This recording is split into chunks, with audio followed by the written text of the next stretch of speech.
actually would like to do more research on them to find out what's behind them, because I've been looking at their social media, their website. I've actually taken some continuing education credits from them, all very radical left. I was told that everything's systemically racist, and the quiz I took on, all the racism had all anecdotes and there were no facts, and it was just completely ridiculous.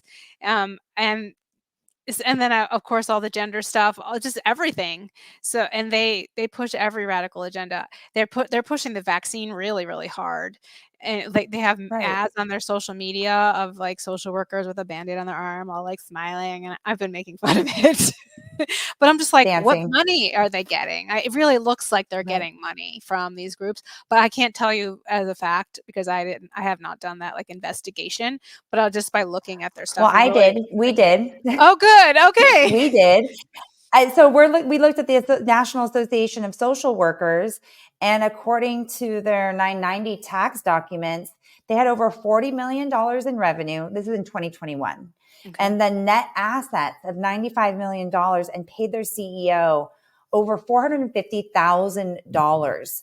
I guess, hundreds of millions of funding from the state of California. Just a small example is in 2022, the legislature included $26 million in university and college training grants for behavioral health professionals over 2 years to support 4,350 licensed behavioral health professionals through their grants to existing, I butchered that, but basically gave grants to over almost 4,500 licensed behavioral health professionals existing in the university and college training programs. So they're dumping hundreds of millions of dollars to train up these behavioral health professionals and in the ideologies that you're talking about. I mean, that's a lot of money. That is a lot of money. Yeah. Go ahead. Sorry. When I attended some of their trainings, and the trainings that I've attended, I really felt like they were training me to be like a foot soldier for their agendas. That's what I felt like. They were, there was one training, that actually wasn't a National Association of Social Workers one, it was actually a WPATH one, but they work hand in hand. But the one I went to recently, it was right when that high school kid who we ended up finding out died by suicide.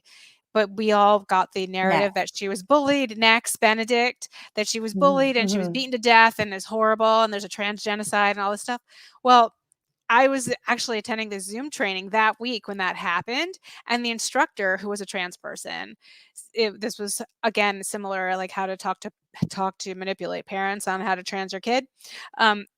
They really pushed that whole news story and said this is why we're so important as social workers, to help the parents understand the right and safe thing to do, because look at all the injustice happening towards these kids. Like, we're under attack. And this was in the training, a professional training of a family therapist.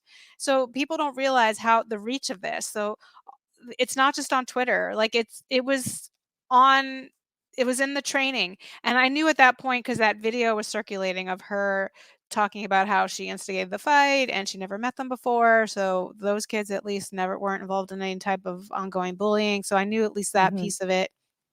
So I knew we just didn't know. We didn't know her cause of death yet. I knew that we didn't know the truth. And I was just flabbergasted. And all these people were in the chat. This was on Zoom. So all the people in the chat, like, we need to do more. We need to help. That rescue fantasy I talked about earlier. So we're all being rallied through these organizations to help these kids. And honestly, I could have, if I wasn't already in this, aware of everything, I could have been swept up quite easily. You're in this environment, and it feels like it's the right thing to help. What do you do? These kids are under attack. Right. This is terrible. This And could poor you imagine person. you had said something in the chat like, "Oh, but are we sure she died from the like you would I have wanted been to just so bad. annihilated." I Right, wanted but you to. couldn't do that. Again, the whole Zoom thing, right? You can't have that conversation Exactly. afterwards. Yeah. But yeah, the NSW one, I took the BLM themed one, was very similar. It was definitely training me to be an activist, because when I took that, it was in I mean, you're a 2021. glutton for punishment. I do it to, like, find out so I can tell people, "This is what's really going on. It's that bad. It's actually worse than you can imagine." These grad schools And are what so about the captured. I mean, 2 questions. To ask the first one. I mean, what do they say when they talk about that this has the prevalence of transgender or gender confused? I actually don't know what the actual statistic is, has increased like 500% or 200%, or the number of gender clinics, I think is actually the statistic that I'm reading or that I've Yeah, seen float about, is like that they has increased 200%. I mean, isn't there, they is no believe one else asking? Go ahead. they believe that all these, it's just that people have suppressed it and they've been in hiding, and now the real trans people are they don't really think about it, real honestly, that's the truth. They're not thinking Mhm. logically, Mhm. but if they were to even Mhm. try to think about it, they would believe that it's the just the trans people are now public, they're out there, so we are just now seeing the truth or something. They also believe that in this gender ideology or queer theory it's not the transsexual old school belief that I think most people think it is. It's queer theory. It's a whole different thing. James Lindsay talks about this a lot. He talks about it in their new book, Queering of the American Child. And their goal is not just to help kids who are feeling distress in their gender, it's to literally change everything that's normal and make it abnormal and say the abnormal is the normal and you're more enlightened if you're now being abnormal. So that the goal of queer theory is to make what's normal abnormal and vice versa. And And who's the doing that? I Who do you mean, think is doing that? the globalists, these activists, the leftists, the people up there. I Yeah. don't know, like all the Yeah. Yeah. I can't, the World Economic Forum, all those guys. I'm not sure who specifically. There are certain people that have given lots of money to these things